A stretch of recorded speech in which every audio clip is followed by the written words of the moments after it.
Dear James Gunn, this is a video and it's about Grogu and the Mandalorian. But it is also a video about how you should heed my advice when I advise you to not drop Robert Pattinson. That you should heed my advice to integrate the Nightfall, Azrael, Batman character for Alan Richardson. Richardson.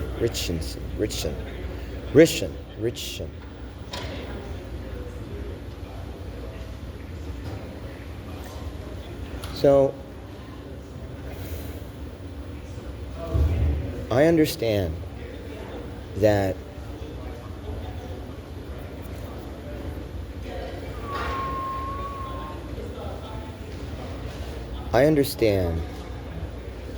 the advice that I give to cast Alan Richardson as Azrael and to have Matt Reeves engage the Bane character, the expectations of comparing Matt Reeves' Batman universe to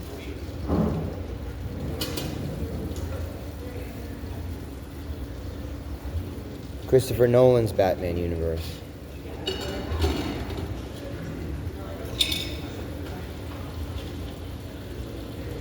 Yeah, I'll take an iced coffee with oat milk. Absolutely.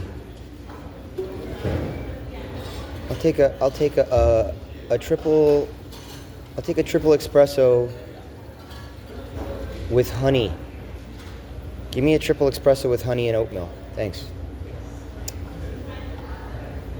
Oat milk, not for the vegetarian, but because I just had a really oily cheese pizza and the oat milk will help solidify the cheese oil.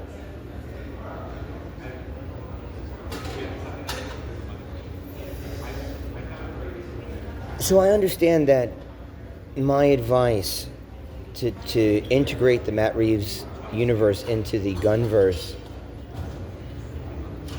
with this complex changing of the guard, with this hard disillusionment for Bruce Wayne, for this ultra realism in terms of international criminal organizations, that Bruce Wayne, as soon as he goes blue and gray, that he should immediately get his back broken. Not immediately, but within the first act, that he gets his back broken. And that when everyone is expecting this naive Bruce Wayne to go through a shock, that instead what happens is that this thin Bruce Wayne is in fact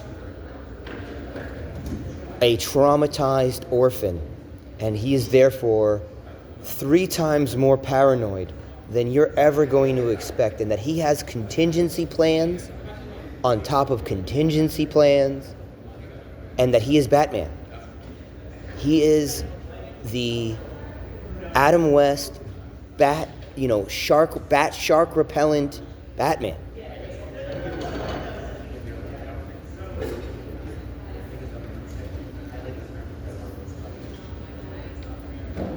And that as soon as he gets his back broken, he is helicoptered away to a Swiss Alps monk facility where we learn that Bruce Wayne is not the only traumatized nigga in the whole world that values justice and is willing to do violence.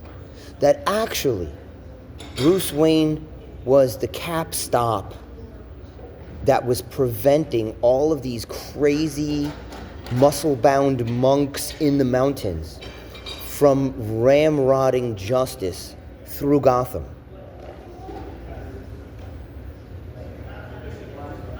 And that as soon as Bruce Wayne had his back broken, that this pyromaniac monk was just waiting to put on a razor sharp, hyper techno advanced batsuit.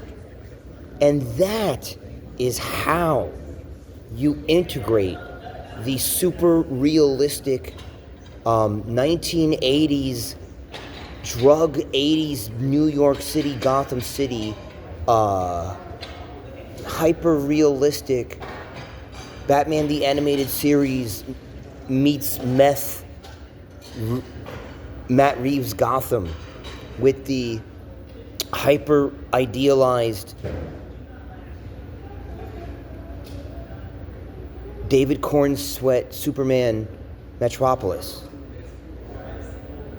Right? Now I get that advice, that as good as that advice is, as evil as that advice is, as appropriate as that advice is, as inappropriate as that advice is, that my punishment, supposedly, for giving that advice is that I have to watch news people talk about casting, what's his name? Mysterio. What's that actor's name? Quentin Beck, Mysterio actor, lives in Tribeca. What's his name? Huey, Dewey, and Louie Lips. Bubble Boy.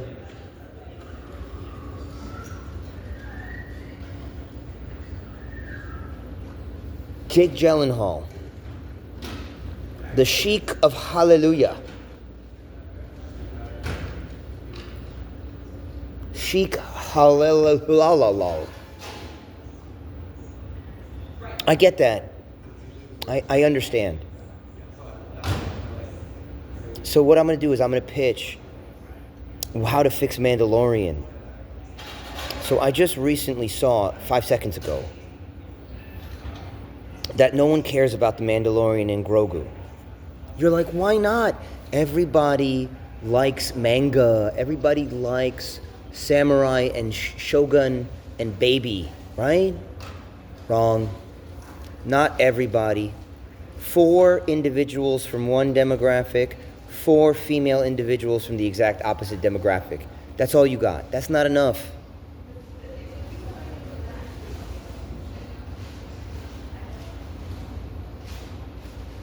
Here's how you fix Mandalorian and Grogu. You make it about race and not in a cringe, woke way. Here's the gimmick. Here is the gimmick. Grogu is a tiny little green elf baby with super elf ears. He's got force powers. He's like a little magical elf orc baby. How is Din Djarin going to raise this elf baby as a Mandalorian warrior? And how are you going to make the movie about that in a way that surprises people? First of all, the name of the movie should be Star Wars Mandalorian. That way, the selling point is Star Wars Samurai or Star Wars Ronin. In other words, a Ronin or a samurai, but in the Star Wars universe. Because we already know that the word Mandalorian means armored warrior, freebooting mercenary. Everybody knows that. Star Wars Mandalorian. However, it does not mean Mandalorian singular. It means Mandalorian group, as in, what does it mean to be a Puerto Rican? What does it mean to be a Trinidadian? What does it mean to be Japanese? What does it mean to be Ronin? What does it mean to be Mandalorian? And why is the movie going to be about this? Because how is Din Djarin going to raise this elf orc baby with force powers in the way? That's the story, that they are both Mandalorian. that even though he is long and thin and muscular, and he is short and green and magical, that he, this little green baby, is a Mandalorian warrior.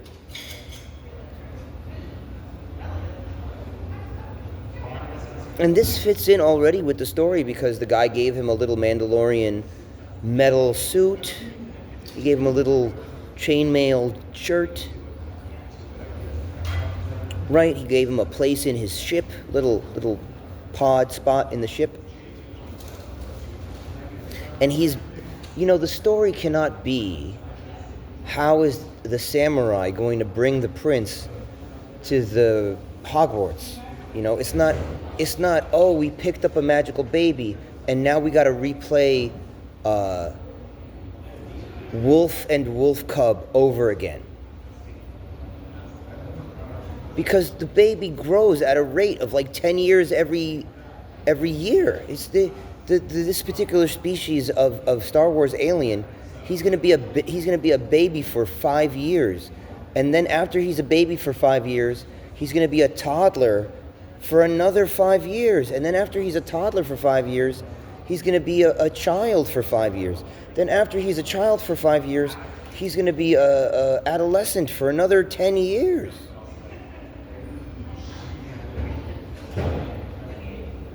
So the anxiety of, oh wow, this baby he's going to grow up. We got to get him to the high school so that he can learn on time.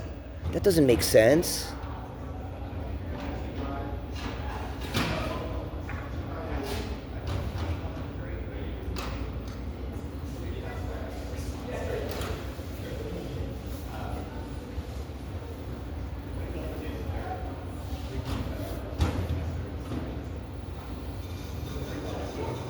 That way the audience, when they look at the name and they say, what is a Mandalorian? The answer is a race of warriors.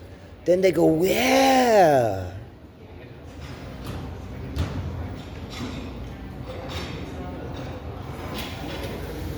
Instead of asking the question, who is the Mandalorian and who is Grogu? Then you got to go, oh, this big complicated story. You got to watch the movie.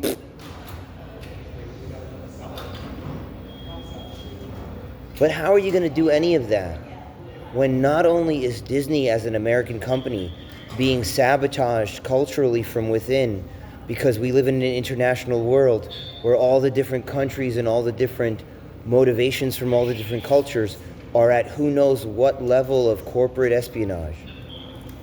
And on top of that, Nuam is going to want to buy the entire Disney lineup, or everyone's trying to buy their own Disney. They want to buy the whole thing for their city.